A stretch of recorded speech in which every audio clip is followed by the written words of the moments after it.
Hello, hello, bienvenue sur ma chaîne, moi c'est Chloé, ici on parle budget, organisation, des agendas avec le système des enveloppes. Aujourd'hui, je voulais vous parler d'un sujet qui concerne également, c'est comment gérer son budget quand on est une maman solo. Donc moi j'ai 2 ados et justement je voulais partager avec vous ces 7 astuces pour justement vous aider. Alors c'est parti. Le premier conseil, c'est de vous faire un fonds d'urgence. Alors, pas de panique, encore une fois, je sais quand je dis ça, tout le monde se dit, mais attends, je suis déjà dans une situation précaire, j'ai eu la force et le courage de partir, ou peu importe la situation, mais je me retrouve quand même dans une situation moins évidente qu'avant, il faudrait encore créer un fonds d'urgence. J'ai envie de vous dire aussi, pour celles qui écoutent la vidéo, mais qui sont peut-être pas dans cette situation, mais pour les conseils budget, le fonds d'urgence, peu importe la situation dans laquelle vous êtes, il faut y penser tout de suite et dès le début. S'il y a bien quelque chose que j'aurais aimé apprendre, et voilà, comme conseil, c'est de me créer un fonds d'urgence. Peu importe la situation. On ne sait pas ce que l'avenir nous réserve, que ça soit santé, emploi ou justement séparation.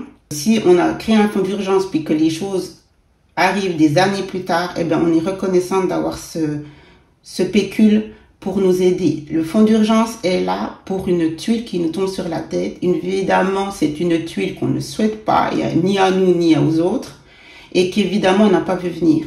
Et pouvoir l'éviter, mais elle tombe quand même, c'est-à-dire qu'à un moment donné, ben, c'est des situations, c'est la vie, mais avoir ce fonds d'urgence, ça va justement nous aider pour le déménagement en urgence, trouver un lieu, s'acheter des meubles, pallier à d'autres choses dont je vais parler après, et y être plus sereine si on choisit de partir et que l'argent justement est un souci.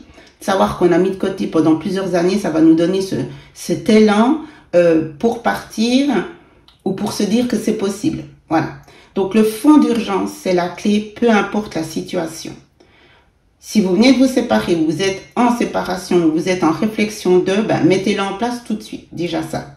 Peu importe la somme, comme je le dis toujours, le but c'est d'être dans la dynamique, de le mettre en place, puis après, au fur et à mesure de votre situation, ça va aller mieux, vous allez pouvoir augmenter l'ordre permanent. Le deuxième conseil, la deuxième astuce, c'est au niveau de la pension alimentaire. On va faire deux versions.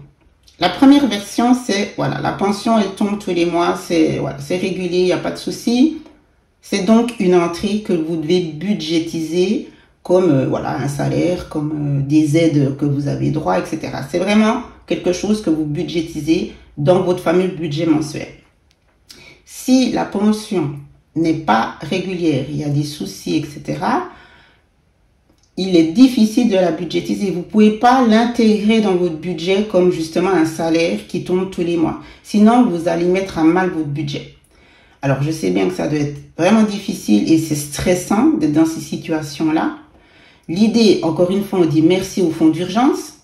S'il a déjà été un petit peu commencé avant, il pourra vous aider justement à pallier quand la pension arrive en retard, quand elle n'arrive pas, le temps de faire les démarches, etc., etc. Eh bien, vous avez justement ce fonds d'urgence qui va vous aider à remplacer la pension en attendant qu'elle arrive. Donc, rien que pour ça, je peux vous dire que c'est un soulagement de dingue et vous n'êtes pas comme ça non plus prisonnière de cette situation. Et donc, la raison de penser que ce n'est pas un salaire quand ce n'est pas régulier, ça peut être difficile à entendre, mais c'est comme ça. Il faut vraiment se le dire et pas se reposer là-dessus. Et malheureusement, de temps en temps, on ne peut pas faire confiance sur ce versement. Du coup, quand il arrive, il faudrait essayer, encore une fois, tout dépend de votre situation, mais de le mettre directement de côté. Puisqu'à la base, il n'est pas dans les entrées, j'ai envie de dire, c'est comme un bonus. Alors, j'aime pas ce mot parce que bon, quand on est dans une situation comme ça, on voit pas vraiment les choses ainsi. Mais quand vous le recevez sporadiquement, essayez de le mettre de côté ou la moitié ou enfin voilà, prenez-le vraiment comme bon quand ça arrive, tant mieux. Mais malheureusement, jusqu'à ce que la situation se régularise et je vous le souhaite, si vous êtes dans ces situations-là, mais vous ne pouvez pas le mettre dans votre budget mensuel et l'inclure dans les entrées. Si je dis ça, c'est que faire un budget mensuel, c'est aussi important.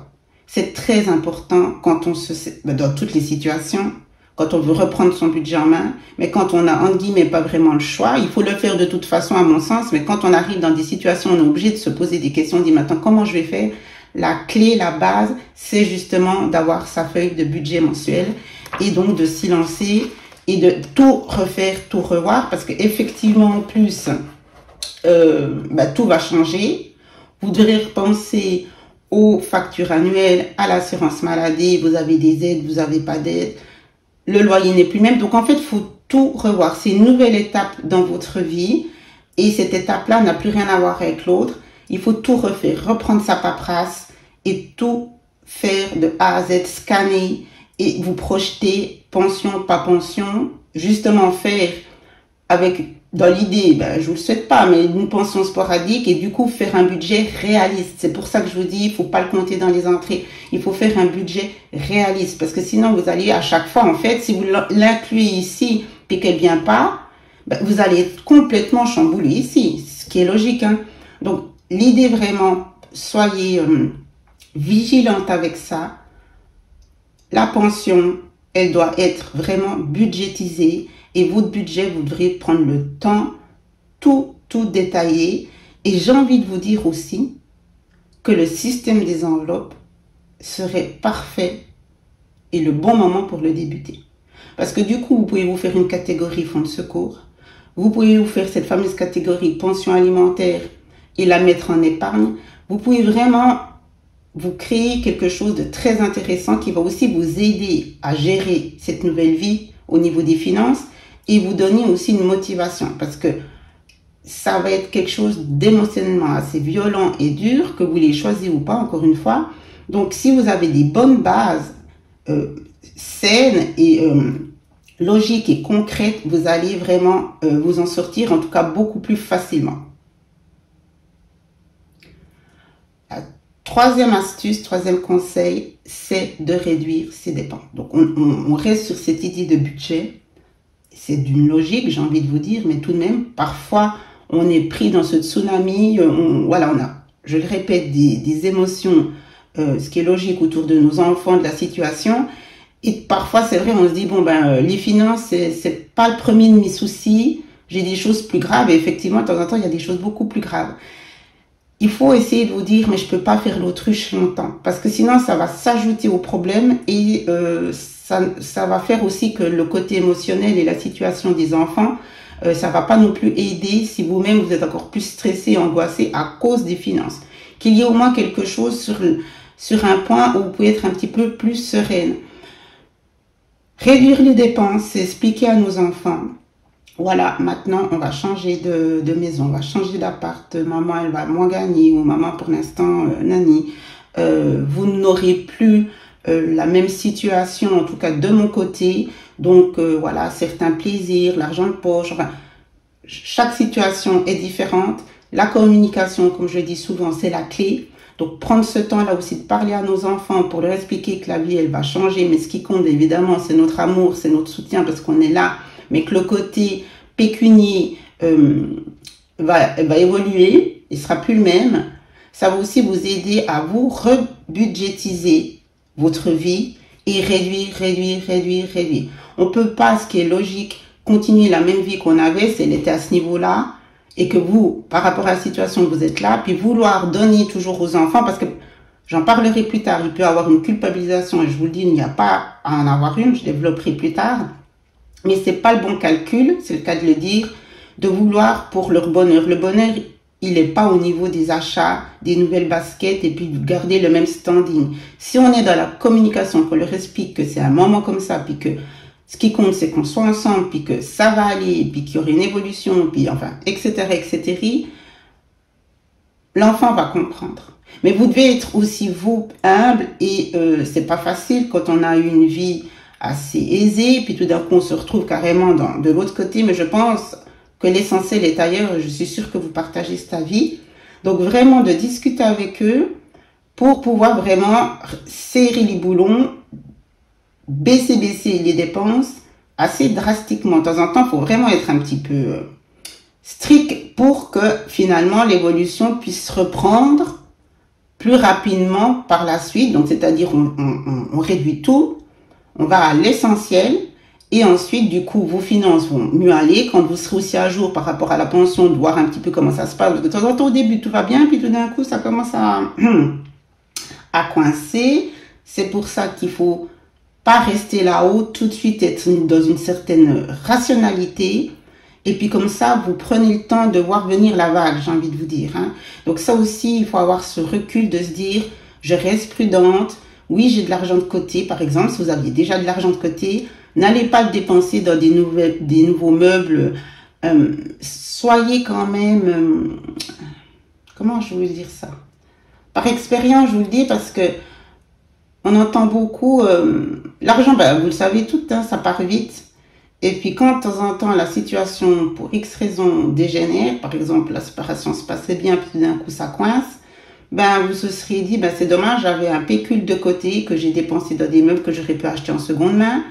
Et maintenant qu'il me faudrait cet argent parce que justement la pension comme par hasard ne tombe plus trop ou bien qu'il y a d'autres soucis, j'ai dépensé dans des meubles parce qu'effectivement au début j'avais cet argent, voilà, vous l'aviez mis de côté depuis des années et vous dites pas de soucis.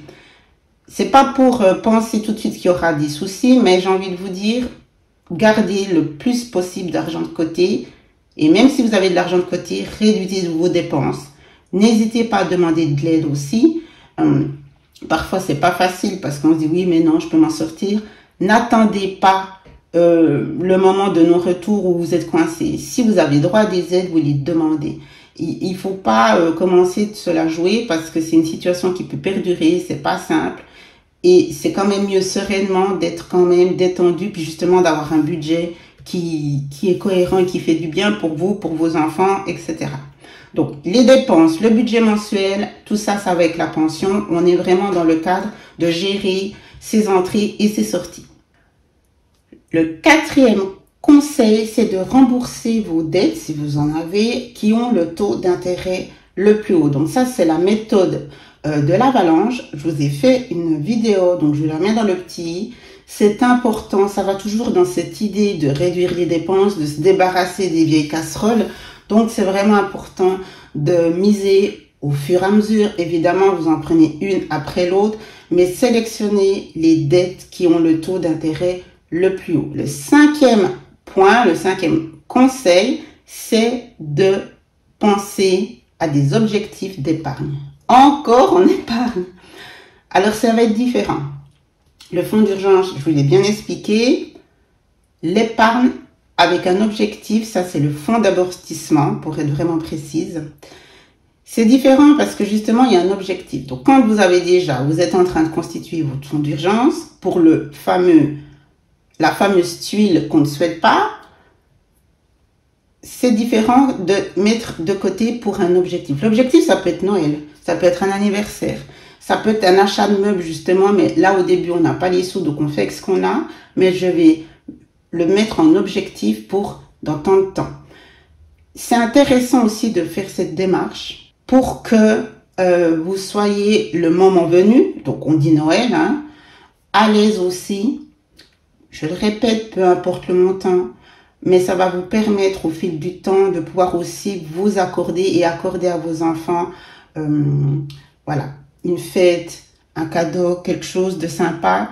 Et c'est toujours la même chose. Si on s'y prend bien à l'avance, mine de rien, même si c'est 20 francs, par exemple, vous commenceriez maintenant, Noël, ça fait quelque chose de sympa. Ça peut être même à plus long terme, à l'université, etc. Maintenant, on se retrouve d'une certaine façon parce que il y a des papas, et ça faut quand même le dire, qui sont là, qui gèrent très bien, qui sont dans la vie de leurs enfants. Donc je fais pas une vidéo en disant vous êtes seul au monde avec vos enfants, mais je parle vraiment de la situation. Voilà, on a cette responsabilité là, et maintenant tout repose quand même sur nos épaules. Et finalement, peu importe la situation, on est responsable de nous-mêmes, qu'on soit en couple ou pas. Finalement, on est responsable de nous-mêmes, de notre budget, de notre salaire. Donc ça revient au même, sauf que là, on est quand même seul en tant qu'adulte. Encore une fois, tout dépend de la situation et c'est important d'en avoir conscience. Donc, pensez vraiment à long terme. Le conseil, c'est vous dire, mais quel est le but? Pourquoi je voudrais maintenant, si vous écoutez cette vidéo, qu'est-ce que vous venez chercher? Si vous êtes dans cette démarche, justement, c'est pourquoi j'ai besoin, pourquoi je souhaite, pourquoi je veux être mieux dans mon budget, trouver des solutions pour m'en sortir. Quel est votre pourquoi? Le pourquoi, c'est un objectif aussi, c'est un stimulant, ça va vous challenger. Pourquoi je veux gérer au mieux mon budget? Pour justement pouvoir offrir telle et telle vacances à mes enfants, pour pouvoir leur offrir un appartement d'ici quelques temps où j'ai envie de déménager parce que là on a dû partir en urgence et j'ai envie de leur offrir quelque chose de mieux. Pour leur futur mariage, pour des études. Il y a évidemment toujours un pourquoi. Pour tout simplement me sentir mieux dans mon budget et sortir des dettes et ne plus avoir ça sur mes épaules maintenant que je suis une maman solo. Le pourquoi, ça va être votre stimulant et vraiment ça va être quelque chose de gratifiant parce que vous avez un but, vous le fixez, vous le ciblez. Je vous ai fait une vidéo sur les objectifs et pourquoi les objectifs vous aident à économiser en fait. L'objectif, c'est la clé, c'est le challenge. Donc franchement, en avoir, j'allais dire les post-it, mais c'est pas, c'est les mettre tout partout, une petite note, des petites post-it, c'est vraiment la chose hyper importante parce que dans les moments difficiles où on se sent mais à bout de tout, stressé, acculé, d'avoir notre visuel, notre petit mot. Si vous voulez les amener à Disneyland, par exemple, que c'est un rêve depuis des années, vous voyez ce petit mot Disneyland ou mettez en fond d'écran sur votre téléphone, vous dites, ah oui, je sais pourquoi je tiens bon, je sais pourquoi je me bats, voilà, et je sais pourquoi c'est difficile, mais je lâche rien sur mon budget, je reste calé, je reste strict. Voilà, ça va vous aider. Et encore une fois, on est là, la communauté est là, je suis là. Donc, n'hésitez pas, que ce soit dans les commentaires ou sur un mail, mon mail pro, à échanger, à discuter. Si vous avez des questions un peu plus précises et personnelles, vous pouvez toujours m'écrire. Et aussi de l'aide, il y a des associations, enfin, il y a plein de choses. Hein. Donc, ça aussi, c'est important. Je vous l'ai aussi dit dans la vidéo qui parle du stress. Vous n'êtes pas seul. Il n'y a pas de honte d'être dans cette situation, qu'elle soit une galère financière ou une séparation. Il n'y a jamais de honte. Franchement, il faut enlever toute cette honte que si vous l'avez, il n'y a pas de raison d'être. Et aussi, ça va être justement le 7e conseil, vous enlevez cette culpabilité qu'il n'y a pas lieu d'être, que vous ayez choisi de partir, peu importe les raisons, que vous êtes, fait quitter comme ça, et puis que la situation n'est pas très, rose et agréable, vous n'êtes pas coupable. Vous pouvez pas vous mettre ce fardeau sur les épaules. Maintenant, il faut être forte pour vos enfants et ça sert à rien de se flageller, de se malmener. C'est pas toujours simple parce je suis passée par là, on culpabilise aussi, on se pose des questions, est-ce que l'on a bien fait, est-ce que si, est-ce que ça. Je pense que l'essentiel, c'est l'amour et la communication avec nos enfants et vraiment l'échange que l'on a. Et si justement vous êtes forte, vous vous soutenez, vous avez des amis, vous arrivez à chercher de l'aide, vous retrouvez une estime de vous aussi, s'il y a des soucis comme ça, ce n'est que positif et ça va générer du bonheur. Et nos enfants, ils ressentent tout ça. Ce sont des éponges. Alors, si vous êtes dans une période où vous vous sentez coupable, soyez bienveillante avec vous-même et dites-vous qu'il faut vous en sortir. Regardez l'amour de vos enfants dans leurs yeux et ça va déjà enlever toute votre culpabilité. Donc vraiment, c'est normal de le ressentir à un moment ou à un autre, ou pas, hein, on est toutes différentes. Mais ça doit pas être l'émotion qui vous guide et que vous devez garder. Ça, justement pas, surtout pas. Au contraire, j'ai envie de vous dire, vous êtes des guerrières, vous êtes fortes, vous êtes pleines d'amour et vous lâchez rien. Ça, c'est des émotions que vous devez avoir. Vous êtes une belle personne et si vous en êtes là puis que vous êtes debout, même de temps en temps on chancelle, mais on reste debout, c'est que vous êtes superbe et que le meilleur est à venir. Il faut vraiment que vous soyez dans des énergies, que vous vous regardiez avec positivité. Sinon, ça ne va que empirer, j'ai envie de dire, la situation, ou alors, en fait, la rendre plus complexe et plus compliquée quand elle aurait pu déjà tourner en positif plus vite. Vraiment, alors, facile à dire comme ça, on a tout notre rythme, chacune a son temps d'adaptation, de digérer tout ça, de cette traversée un petit peu, difficile et complexe. Mais plus vite vous dites non, en fait, moi je suis bien, vous regardez dans le miroir, vous dites non, je suis forte, j'ai pu faire ci, mes enfants, j'ai mon travail, j'ai pu retrouver, j'ai fait une formation. Enfin, faites une liste de toutes les choses positives que vous avez faites, les choses positives dans votre caractère, de pourquoi vos amis, pourquoi votre entourage vous apprécie. Pensez aux personnes positives, évidemment, puis pas celles négatives, hein, ça on s'en fout de ce qu'ils pensent. Et ça va vraiment vous donner du baume au cœur et je vous le souhaite. Et tout ça va aider à une harmonie sur tous les niveaux et aussi sur celle financière. Et j'ai envie de dire aussi, quand on arrive à tenir son budget et qu'on voit l'amélioration, ça rend fier. Le système des enveloppes, c'est juste super. C'est motivant. On voit les résultats rapidement, peu importe dans quelle situation on est. Et de mettre en place tous ces petits conseils que je vous ai donnés, 20 francs pour le fonds d'urgence, 10 francs, peu importe la somme, mais vous allez être fiers de vous et aussi de faire participer les enfants en leur expliquant voilà, la situation, en leur faisant leur enveloppe, vous pouvez faire des défis, mais voilà, votre nouvelle petite famille, tout dans le même bain pour cet objectif en commun. Si c'est Disney, vous leur en parlez, c'est pour eux aussi. Donc ça aussi, ça va les aider à comprendre que maintenant, ça va être plus compliqué. Mais maman fait ce qu'elle peut, puis elle met même de côté, parce que vous savez, dans 2 ans, dans 1, on ira. Donc faites-moi confiance, mais maintenant, on doit traverser des moments plus complexes. Mais ce qui compte, c'est qu'on soit ensemble. Soyez positifs.